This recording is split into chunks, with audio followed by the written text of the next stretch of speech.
Assalamualaikum warahmatullahi wabarakatuh.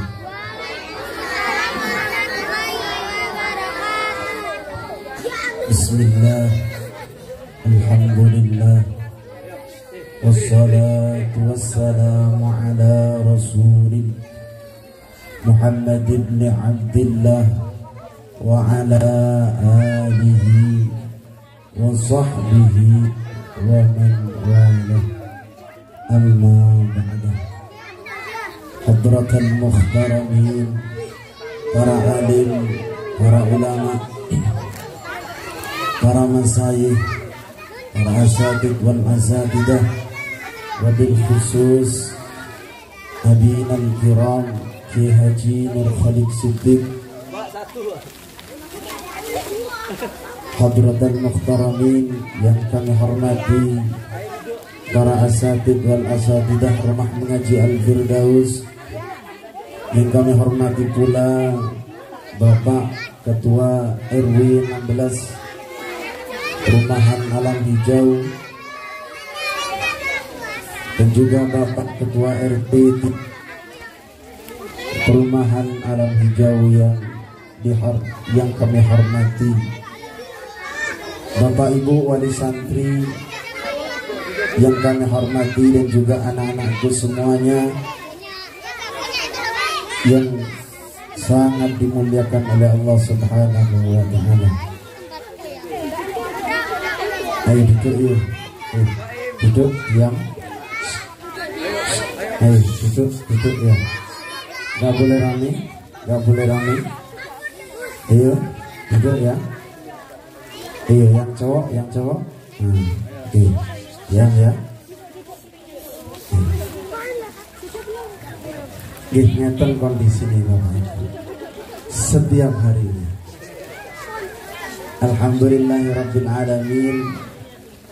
Malam hari ini kita semua diberikan kenikmatan oleh Allah Subhanahu wa Ta'ala, yakni berupa nikmat iman Islam, nikmat sehat, nikmat sempat, sehingga saya dan juga panjenengan semua bisa menghadiri dan juga menyaksikan kemampuan anak-anak kita, kreativitas anak-anak kita semuanya, yang insya Allah anak-anak semua yang ngaji di Rumah Mengaji Al-Firdaus kelak menjadi anak yang saleh dan salihah, yang membanggakan orang tuanya, yang menjadi kebanggaan negaranya, yang insya Allah kelak menolong kita di surganya Allah Subhanahu wa Ta'ala. Amin amin ya rabbal. Bapak Ibu ngapunten, tadi disebut mau'izatul hasanah karena memang waktu rapat itu wali santri memang yang pada waktu itu kita saya mau'izatul hasanahnya, jadi tidak perlu ngundang katanya. Jadi ya sudah dirangkap sendiri panitia sekaligus dia bisa ngasih mau'izatul hasanah. Bapak Ibu yang dirahmati oleh Allah Subhanahu wa Ta'ala, alhamdulillah anak-anak kita ini tidak terasa saya mendirikan Rumah Mengaji Al-Firdaus sudah kurang lebih hampir 6 tahun. Dari 2016 sampai sekarang 2017 sampai sekarang 2023, alhamdulillah jumlah santri terus bertambah, dan juga ada silih berganti Bapak Ibu, dan itu memang roda kehidupan, dan Allah tahu kondisi kita. Jadi kalau di total ada yang sejak dulu, ada yang ketika SMP berhenti, kemudian pindah domisili, kemudian ada yang berhenti dan lain sebagainya. Kalau di total sudah hampir dari 2017 jumlahnya santri kita itu hampir sekitar 70-an. Jadi sini berganti, alhamdulillah bertahan di 49, Ini karena memang Allah tahu kondisi kita, tempatnya sangat kecil. Jadi sekarang itu anak-anak ngaji itu sudah ruang rumah saya ini sampai ruang tamu, ruang tengah ini itu sudah tempatnya anak mengaji. Alhamdulillah. Dan itu satu kebanggaan bagi kami. Jadi seneng setiap hari rame anak-anak mengaji. Bapak Ibu yang dirahmati oleh Allah Subhanahu wa taala. Ketika anak-anak kita mengaji ini, kita berbicara tentang bagaimana kita mengarahkan anak-anak kita untuk menuntut ilmu. Karena Nabi Muhammad sallallahu alaihi wasallam bersabda, "Talabul ilmi fariidatun ala kulli muslimin." Menuntut ilmu itu hukumnya wajib bagi siapapun yang merasa, yang mengaku dirinya sebagai orang Islam. Maka siapa saja yang mengaku dirinya Islam, yang mengikrarkan dia sebagai orang Islam, maka dia wajib menuntut ilmu. Termasuk hari ini posisi kita sebagai orang tua, maka kita punya kewajiban mengarahkan anak-anak kita untuk menuntut ilmu. Karena itu wajib, Bapak Ibu. Kenapa kok kita harus mengarahkan anak kita untuk menuntut ilmu? Sebagaimana dalam hadis yang lain, kullu mauludin yuladu 'alal fitrah. Setiap anak yang lahir itu dalam keadaan suci, lahir tidak tahu apa-apa. Fa'abawahu, maka terserah orang tuanya mau dijadikan apa anak ini, mau dijadikan dia Yahudi, Nasrani atau Islam dan lain sebagainya, terserah panjenengan. Mau dibuat apa anak ini, maka panjenengan yang bertanggung jawab. Akan tetapi anak-anak ini, Ibu, Bapak, ini adalah titipan Allah, amanah Allah kepada kita semua, yang kelak nanti akan dipertanggungjawabkan ketika kita menghadap Allah Subhanahu wa taala. Maka pilihan panjenengan menyekolahkan, mengajikan anak-anak di rumah mengaji Al-Firdaus sejak usia dini, itu adalah pilihan yang tepat. Kenapa? Karena dalam hadis lain Rasulullah sallallahu alaihi wasallam bersabda, "Utlubul ilma minal mahdi ilal lahdi." Tuntutlah ilmu sejak kalian di buayan ibu sampai ke liang lahat. Mayoritas Bapak Ibu, anak-anak kami yang ngaji di rumah mengaji Al-Firdaus ini, para undangan yang dirahmati oleh Allah, ini mayoritas dari nol. Jadi anak-anak yang dari nol putul belum bisa baca Al-Quran, belum bisa bahkan huruf saja tidak kenal. Dan sampai yang paling besar ada yang SMP, alhamdulillah sudah sampai di Al-Quran. Jadi kalau Indonesia itu punya wajib belajar 12 tahun SD, SMP, SMA, maka Islam juga sudah punya wajib belajar sepanjang hayat. Maka sama juga, tidak hanya anak-anak kita yang wajib menuntut ilmu, tapi kita juga meskipun sudah tua ya harus tetap menuntut ilmu. Karena semua yang kita lakukan, yang kita butuhkan di dunia ini butuh ilmu. Hal yang sekecil apapun butuh ilmu. Jadi anak-anak kita menuntut ilmu, kita kewajiban dari buayan ibu itu benar. Ketika anak kita baru lahir, sudah mulai kita ajak dia bicara, kita ajari dia bicara, kita ajari dia pegang sesuatu dan lain sebagainya. Itu adalah belajar, itu adalah menuntut ilmu.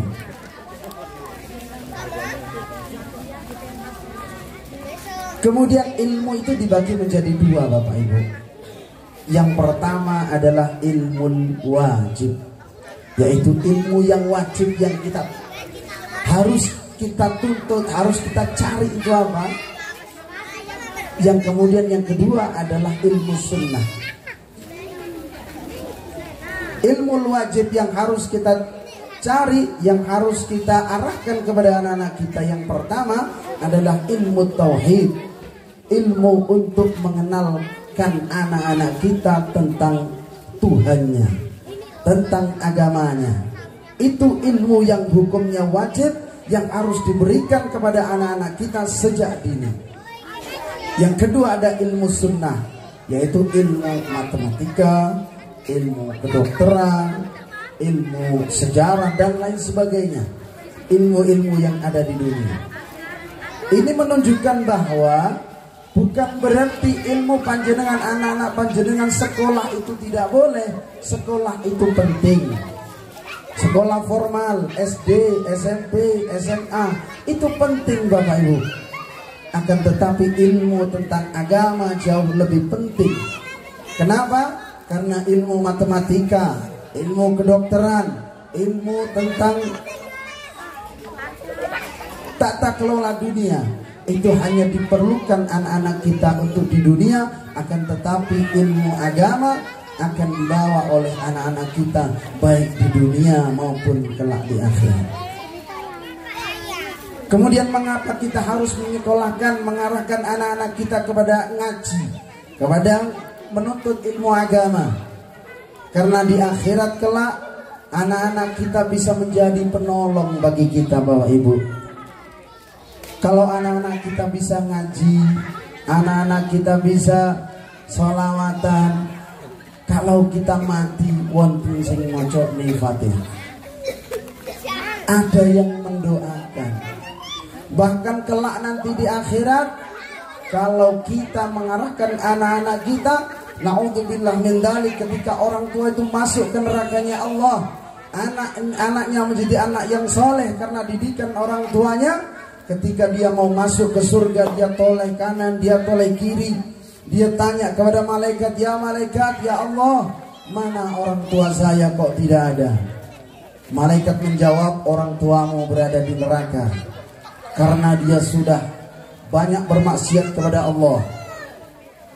Kemudian dia mengatakan kepada malaikat, kepada ya Allah, dia berdoa kepada Allah, ya Allah, meskipun orang tua saya berdosa, meskipun orang tua saya terkadang mencari rezeki yang tidak halal, tapi dia lakukan itu demi anaknya, demi saya, supaya saya tetap bisa ngaji, supaya tetap bisa sekolah. Sehingga apa kata Allah? Malaikat angkat orang tuanya dari neraka ke surganya Allah karena dia punya anak yang saleh. Awalatun salihah yad'ulah, anak saleh yang mendoakan orang tuanya. Akan tetapi Bapak Ibu, terbalikannya, ketika panjenengan asik dengan ibadahnya, asik dengan ibadah dengan Allah, membantu sesama, akan tetapi tidak ngurus anaknya, anaknya dibiarkan, anaknya maksiat dibiarkan, anaknya pacaran dibiarkan, mencuri dibiarkan, ndak sholat dibiarkan, maghrib waktunya ngaji, opo jare wis wayahe ngaji dijak ning mall misal, wayahe ngaji dijak jalan-jalan. Akhirnya anak-anak tidak tahu apa-apa, anak nanti masuk ke neraka akan nuntut kita sebagai orang tua. Malaikat, ya Allah, saya tidak rela orang tua saya masuk surga.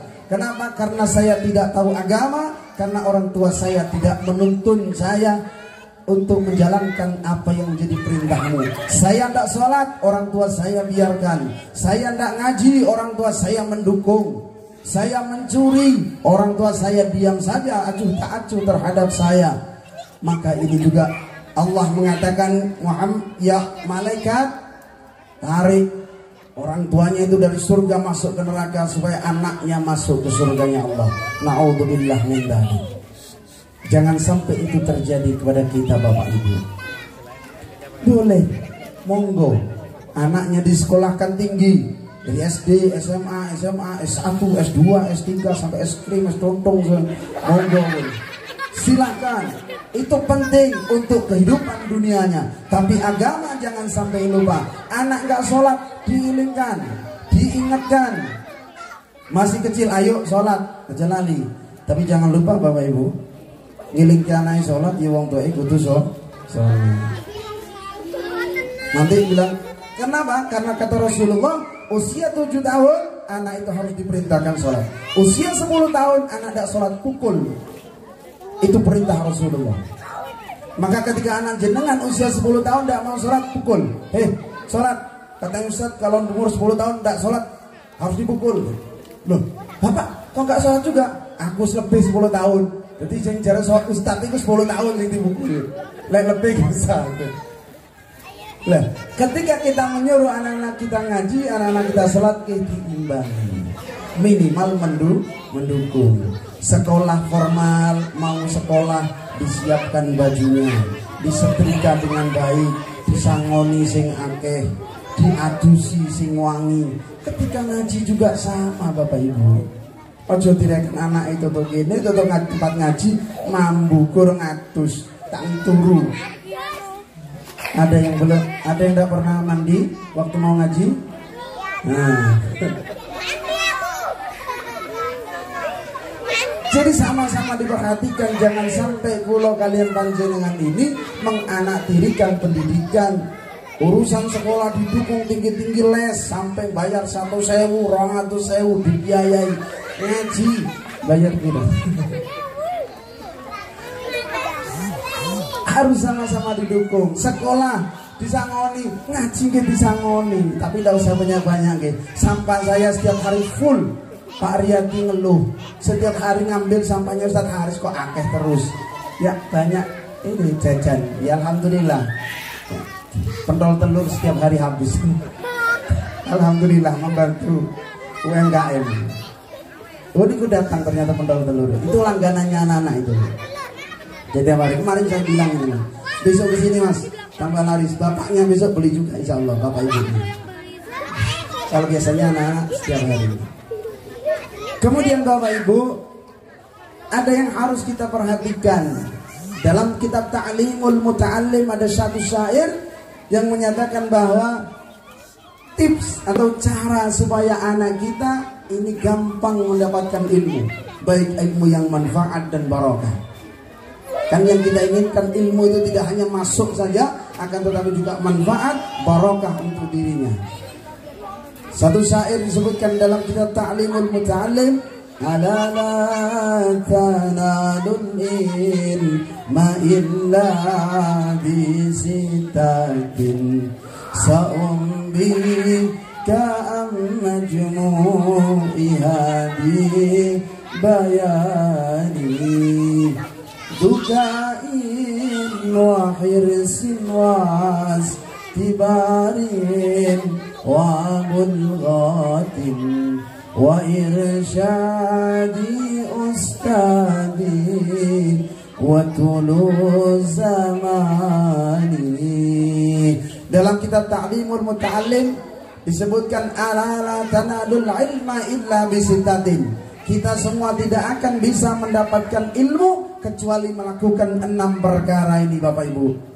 6 perkara ini yang harus dilakukan oleh anak-anak kita dan juga kita sebagai orang tua supaya anak kita mendapatkan ilmu yang manfaat dan barokah. Yang pertama nopo? Dukain, harus patuh, rajin. Anak-anak kita ini belum bisa memposisikan dirinya sendiri. Dia kapan berangkat sekolah, dia kapan berangkat ngaji. Maka tugas kula kalian panjenengan mengingatkan dan selalu mendisiplinkan anak-anak kita ini. Harus kita biasakan anak-anak kita disiplin. Bangun subuh dijajak sholat, monggo. Orang tuanya juga mendampingi sholat, ikut sholat berjamaah. Waktu sore waktunya ngaji, ayo anak-anak 4:30 harus berangkat. Yang kedua adalah wahirsin, kerja keras. Namanya belajar tidak langsung pinter Bapak Ibu. Maka kita sebagai orang tua harus juga ikut andil dalam menasihati anak-anak kita, memotivasi anak-anak kita. Apalagi anak-anak ketika kecil nih Bapak Ibu, moodnya ini apa? Kumat-kumatan. Kadang semangat, kadang lemes gitu kan, kadang turun. Jadi anak-anak itu ada yang kadang ngaji serius, ada yang kadang ngantuk karena seharian main game gitu kan ya. Ada juga sing pelayonan, padahal rumah saya cuma segitu. Pelayonan gitu. Ya. Kadang pulang kalau wadul panjenengan tukaran, guys. Ya mohon dimaklumi lah. Tukaran. Tapi jangan sampai orang tuanya juga melo tukaran. Namanya anak itu habis tukaran 2 menit nyopo malih. Nyapa lagi. Jangan sampai orang tuanya melo. Oh anakku dingin ini. Nah, kita sebagai orang tua betul-betulnya anak. Dan insya Allah kita semaksimal mungkin para ustadz wal ustadzah yang ada di rumah alam rumah mengaji Al-Firdaus, insya Allah dengan semaksimal mungkin bisa menjaga supaya anak-anak kita ini menjadi anak yang saleh dan saleh. Kemudian yang ketiga Bapak Ibu, dukain wa hirzin wastibarin, kudu sabar. Anak-anak kudu sabar, orang tua juga harus sabar. Namanya ngaji juga butuh proses, tidak langsung pinter. Wonten sing ngajari, ini anak-anak, kalau anak-anak kecil ini gampang ingatnya. Ini barusan yang surah 114 surah di dalam Al-Quran, anak-anak hafal. Dihafalkan bukan dengan serius kalau anak-anak kecil. Dekuyonan ini hafal anak-anak. Karena ini mumpung anak-anak kecil kita ini bener panjenengan di sekolah ada usia 3 tahun, 2 tahun setengah, bisa malas, wong tua malas nganu neng omai sekolah direk ning Ustaz Haris ngono wis. Dan maghrib ben aman. Jadi adik kecil ini gampang ingatnya Bu. Daya ingatnya itu gampang sekali anak-anak. Ya. Sangat gampang sekali. Hafalan gampang hafalannya. Anak-anak kita ini pintar semua Pak Obi. Kemudian keluar dibarin wabul ghotin. Yang keempat apa? Yang keempat adalah wabul ghoh, membutuhkan biaya. Namanya orang pendidikan, orang pengen pintar pasti yang membutuhkan biaya. Kalau panjenengan di sekolah ada program pemerintah katanya gratis sekolah, ditanggung oleh bos, bantuan operasional sekolah, memang benar sekolahnya gratis. Sangune bendino pinten panjenengan. Tetap biaya. Sangu anak sekarang disangoni 2000 udah mau. Dapat apa Pak? Orang ini minimal 5000. Ya. Sore-sore ini anak yang saya tanya, berapa sangunya ngaji? 5000, 10.000. Alhamdulillah ini dukungan. Tapi jangan banyak-banyak, kasihan anak-anak kita. Soal biasanya waktu sholat itu masih makan pentol telur. Astagfirullah. Ayo dimasukkan dulu. Yang wabul ghadir wa irsadi ustadi. Yang kelima adalah wa irsadi ustadi. Menuntut ilmu apapun Bapak Ibu harus ada gurunya. Harus petunjuk guru.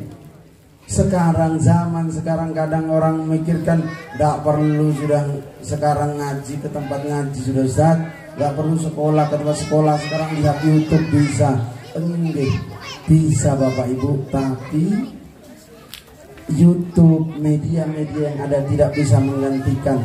Kalau YouTube hanya bisa mengajari materi saja, akan tetapi dia tidak bisa mengajarkan akhlak kepada anak-anak, moral anak-anak kita.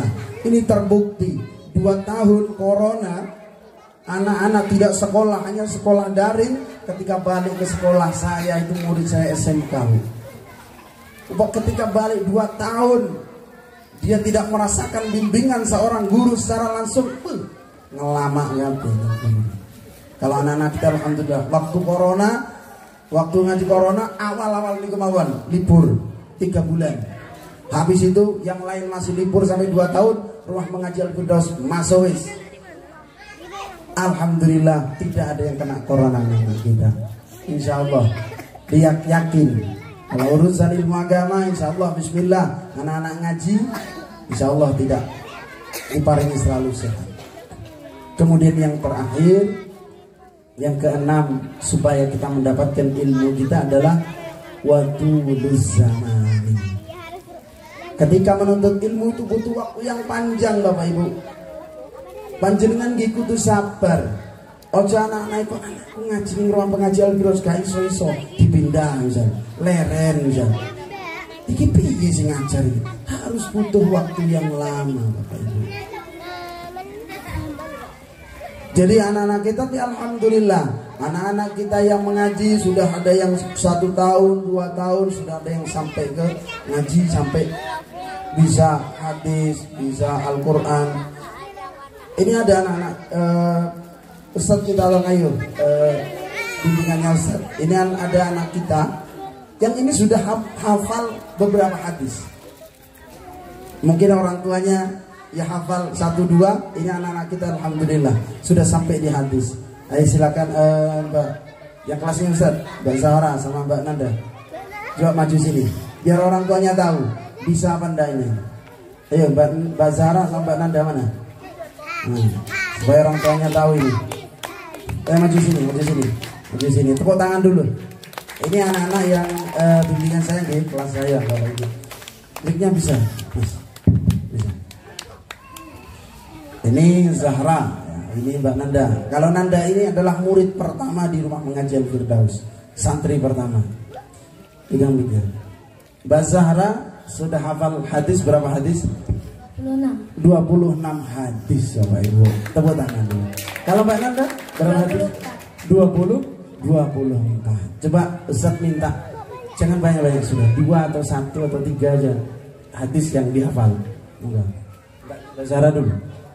Hadis rasa malu inna mimma adrakan nasu min kalamin nubuwatil ula ida lam tastahi fasa masita. Di antara yang dapat diketahui orang dari sabda nabi-nabi yang dahulu-dahulu itu ialah kalau tidak tahu malu berbuatlah sekerendah hatimu. Hadis Muslim sejati dan hijrah sebenarnya. Al-muslimu man salimal muslimuna min lisanihi wa yadihi wal muhajiru man hajara manahallahu an. Orang yang sempurna Islamnya ialah orang yang menyelamatkan orang Islam yang lainnya dari gangguan lidahnya dan tangannya. Dan orang yang berhijrah sebenarnya ialah orang yang meninggalkan apa yang dilarang Allah. Tangan Mbak Zahra. Tangan ya. Ayo silakan Mbak Nanda. Hadis jangan mencela makanan. Ma'aban nabiyyu ta'ama qattu kala idastahahu akalahu a'inhahu taroka. Nabi Muhammad SAW tidak pernah mencela sesuatu makanan. Maka yang diingini dimakan asal yang halal, yang tidak diingini tidak dimakan. Hadis cara memberi salam. Yusallimur rakibu alal masyi wal masyi alal qaidi wal qalilu alal kasir. Orang yang berkendaraan hendaklah memberi salam kepada orang yang berjalan. Orang yang berjalan hendaklah memberi salam kepada orang yang duduk. Dan orang yang sedikit jumlahnya kepada orang yang banyak. Alhamdulillah. Insya Allah Bapak Ibu niki berkat sabar Anda ini sudah dari awal 6 tahun sekarang sudah hafal lebih dari 20 hadis. Insya Allah semua anak-anak kita ini nanti bisa ahli hadis Bapak Ibu. Minimal untuk bekal kalau mau mondok silakan. Insya Allah sudah tahu dasarnya. Kalau misalnya tidak cukup di sini insya Allah terus kami akan bimbing. Kemudian juga selain hadis Bapak Ibu kita juga ajarkan ilmu-ilmu tentang tata cara baca Al-Quran. Ketika baca Al-Quran tidak sembrono harus baca pokok bacanda, tapi ada juga ilmunya Bapak Ibu yang disebut dengan ilmu tajwid. Coba ilmu tajwid ada yang hafal coba satu hukum saja, satu hukum bahasa. Hukum al-takrif ada 2. 1. Idhar qamariyah. 2. Idgham syamsiyah. Idhar qamariyah ialah al-takrif bertemu salah satu huruf qamariyah 14, yaitu ta, sa, dal, dar, ro, zen, sin, sit, sod, do, to, do, lam.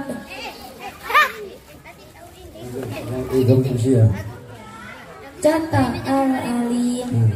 Idgham syamsiyah ialah al-takrif bertemu salah satu huruf syamsiyah 14, yaitu ta, sa, dal, dar, ro, zen, sin, sit, sod, do, to, do, lam. Contoh al-rahim. Ayo Pak Nanda, ada yang apa? 1. Hukum qalqalah. Huruf qalqalah ada 5, yaitu ba, jim, dal, ta, qaf. Qalqalah ada 2, yaitu qalqalah sugro dan qalqalah kubro. Qalqalah sugro ialah huruf qalqalah yang sukunya asli. Contoh, min qablikum. Qalqalah kubro. Qalqalah kubro ialah huruf qalqalah yang sukunya baru karena waqaf. Waqoba menjadi waqob. Alhamdulillahirrahmanirrahim. Tepuk tangan untuk dua santri kita. Silakan, terima kasih. Silakan ke bawah sudah. Terima kasih ya. Terus selain itu Bapak Ibu, selain kita baca Al-Quran, hadis, kita hafalkan anak-anak, kita juga ajari anak-anak tentang kosakata bahasa Arab. Insya Allah bahasa Arab, siapa tahu nanti ada putra-putri jenengan mondok ke Mesir, ke Kairo, mondok ke Arab Saudi misal, insya Allah biar bisa bahasa Arab minimal dasarnya. Coba siapa ya yang bisa hafal? Mas Fatih, sini. Mas Fatih. Maju. Hafal kosakata bahasa Arab. Hafalkan. Sun kepala, syarun rambut. Yang lain ikut yang lain ikut. Jangkandun janggut, anfun hidung, jangkun tangan, ududun talinga, akodamun kaki, madun sekolah, faslun kelah, makadun bangku, kursi zanatun, kemari durjun lagi, subakun jendela, takowimun kalender, saburatun taka tulis, obasirun sahatun penghapus, mistoratun penggaris, hadirun hadir, gaibun absen, maridun sakit, saubun bagi, ribatun dasi, sirwalun celana, hidaun sabu, hidaun sepatu. Cukup.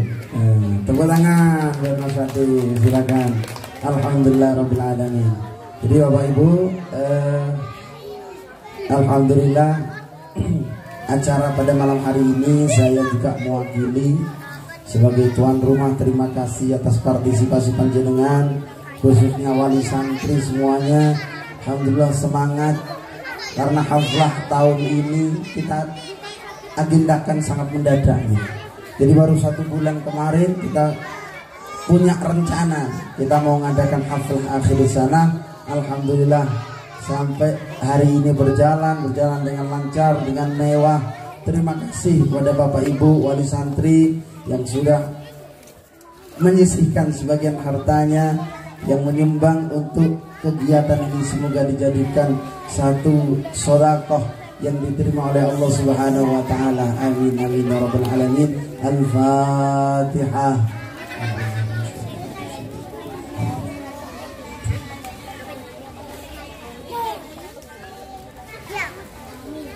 Kemudian yang terakhir sebagai tuan rumah mohon maaf apabila ada kesalahan, kekurangan di sana sini. Kami hanyalah manusia biasa. Semoga panjenengan hadir pada malam hari ini menjadi satu catatan amal ibadah, menjadi saksi di hadapan Allah bahwa kita peduli terhadap pendidikan agama anak-anak kita semua. Semoga anak-anak kita yang masih kecil ini kelak menjadi penerus, menjadi tongkat estafet perjuangan agama Islam di masa mendatang, yang insya Allah akan membanggakan orang tuanya, akan membanggakan negaranya, akan juga membanggakan dirinya, menyelamatkan dirinya dan orang tuanya baik fid dini wa dunya wal akhirah. Akhirat, assalamualaikum warahmatullahi wabarakatuh.